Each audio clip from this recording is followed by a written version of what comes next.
Olá pessoal, tudo bem? Será que você empresária consegue identificar dentro da sua empresa o poder de pagamento? Será que mesmo com todas as estratégias que você identifica, que você desenvolve, você consegue cumprir com todas as suas obrigações mensais? No vídeo de hoje vamos falar sobre indicadores de pagamento, indicadores de liquidez. Mas antes de mais nada, deixe seu like e inscreva no nosso canal.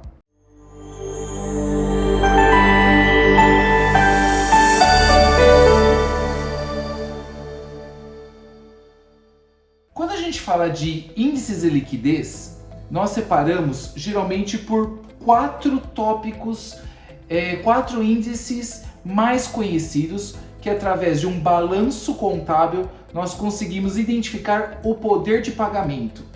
Isso é excepcional para vários tipos de análise, principalmente que os bancos utilizam muito dessa ferramenta para poder analisar o crédito, ou seja, se o empresário, se a sua empresa, ela detém poder de pagamento sobre suas obrigações.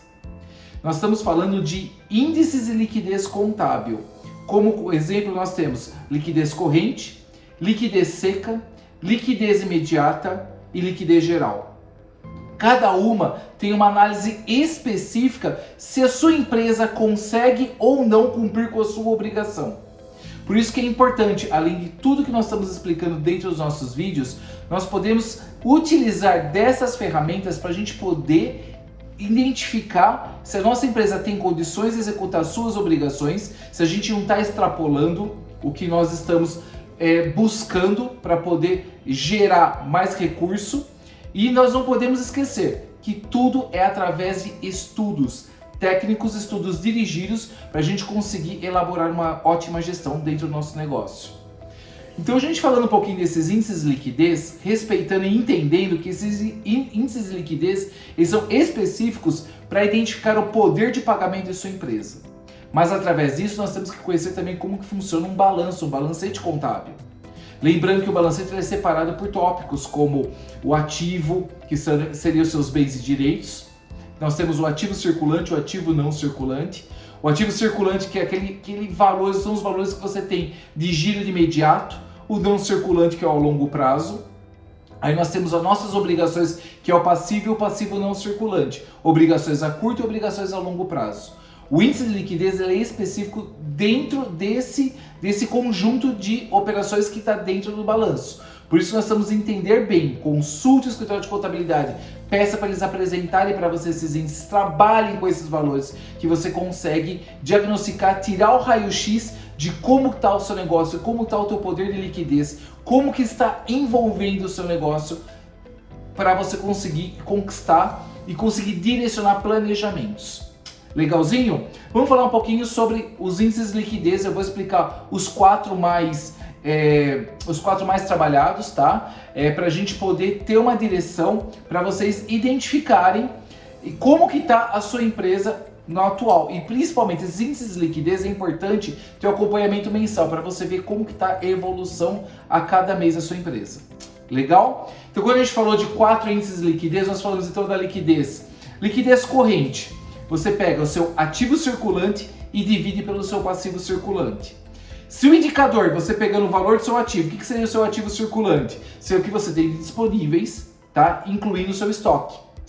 Legalzinho? Então o que você tem disponível, incluindo o seu estoque, dividido pelo seu passivo, que são as obrigações a curto prazo. Quando a gente fala de obrigação a curto prazo, são as obrigações que ela tem até 12 meses de cumprimento. Então essas são as obrigações a curto prazo. Pegando seu ativo circulante dividido pelo seu passivo circulante, se o índice que atingir ele for superior a 1, sua empresa está em pleno poder de pagamento, sua empresa consegue executar o pagamento a curto prazo. Entendeu? O indicador está bom, o indicador está perfeito. Abaixo de 1, ou seja, vamos supor que sua empresa ela dê 0,7, por exemplo, ou seja, você tem 70% de aproveitamento no cumprimento da sua obrigação. Você não tem o 100%, você não consegue executar o 100% de obrigação. Você tem 70% de disponibilidade para cumprir com a sua obrigação. Legalzinho? Aí nós temos o índice de liquidez seca. O que acontece? Quando a gente fala de índice de liquidez seca, quando a gente falou do índice de liquidez corrente, a gente inclui o estoque.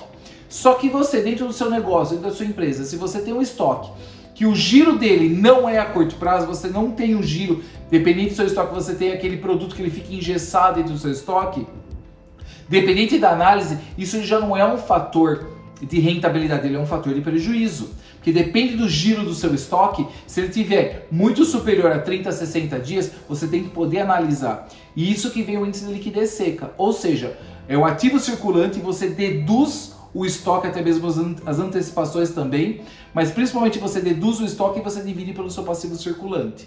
Ok? Ou seja, você não detém esse tipo de análise, você não detém da disponibilidade do giro do seu estoque para o cumprimento da obrigação. Então, lembrando, pegando o ativo circulante menos os estoques dividido pelo passivo circulante, ou seja, se você conseguir um resultado superior a 1, você não precisa, ou seja, você não se preocupa com o giro do seu produto para você conseguir executar o pagamento. Ou seja, belezinha? Agora, se o seu indicador ele for inferior a 1, você precisa do seu giro de estoque para você conseguir o cumprimento da obrigação. Então aí você tem que depois fazer uma análise se o seu estoque, se o giro do seu estoque, se a circulação do teu produto ele está curto ou longo prazo, para você não identificar e verificar se esse produto ele tem uma rentabilidade, se você consegue circular ele a curto prazo ou não. Se você não consegue, precisa verificar se existe uma falha, ou uma falha comercial nesse produto, ou uma falha da própria aceitação de mercado do próprio produto. Aí você já tem uma direção para você ocasionar a falha que tem nesse tipo de indicador. Legalzinho? A liquidez imediata, ou seja, o índice de liquidez imediata detém o que você já tem de obrigação a executar a curto prazo. Ou seja, o que você tem de caixa de banco, você consegue cumprir com toda a tua obrigação. Esse índice, independente se ele está 1 ou abaixo de 1, eu não digo assim que é um problema tão grande para dentro de uma empresa. Por quê? Se você tiver com o índice acima de 1, você tem que verificar também que às vezes muitos empresários, ele detém do valor, detém da sua disponibilidade para fazer ou aplicações a longo prazo, ou algum outro tipo de investimento que consiga rentabilizar e não fere o teu caixa, e não fere a tua obrigação. Então, necessariamente, esse indicador, ele é muito bom para bancos, porque banco precisa de ter dinheiro para fazer a sua disponibilidade de giro. Entendeu? Agora não para uma empresa, uma indústria, enfim, um comércio, porque você pode utilizar desse recurso que você tem disponível para poder trabalhar ou com aplicações financeiras a longo prazo ou com algum outro tipo de estratégia de investimento que você consiga lá para frente conseguir um retorno. Logicamente, esse tipo de estratégia você tem que entender que existe obrigação. A obrigação ela tem que ser cumprida. Então você não pode ferir a obrigação. Legal? E por último, a liquidez geral. A liquidez geral nada mais é o que você possui de disponibilidades, ativo não circulante, ou seja, até mesmo das suas obrigações a longo prazo, ou seja, o ativo circulante mais o ativo não circulante, tudo isso dividido pelo passivo circulante mais o passivo não circulante. Ou seja, se o seu indicador da liquidez geral, ele consegue ter uma rentabilidade a 1, ou seja, sua empresa, toda a sua obrigação, a tua empresa consegue executar o pagamento. Sua empresa consegue cumprir com as suas obrigações. Legal esses indicadores, pessoal? Então nós conversamos sobre liquidez corrente, liquidez seca, liquidez imediata, liquidez geral. Lembrando, é importantíssimo nós trabalharmos isso. Peça um acompanhamento do contador, do escritório de contabilidade, ele vai conseguir te dar a diretriz. Esse indicador é fundamental para desenhar estratégias e verificar se a sua empresa está estável, se a sua empresa consegue cumprir com a tua obrigação, se o giro que você está trabalhando em empresa, trabalhando com o teu produto, giro a curto prazo, giro a longo prazo, giro de estoque, ponto de equilíbrio que a gente conversou, markup, se tudo isso está funcionando, ou seja, são ferramentas passos a passos que o empresário ele tem que seguir para conseguir ter uma excelente estratégia, direcionamento, organização, administração e ocasionando o sucesso do seu negócio. Legalzinho? Não esqueça, vai ter mais dicas, a gente vai trabalhando com outros vídeos para poder proporcionar ao empresário soluções que ele consiga trabalhar dentro do seu negócio e assim ocasionar a excelência e o seu sucesso. Legal, pessoal? Fica atento, vai ter mais alguns vídeos. Um grande abraço a todos, ótima semana, ótimos negócios!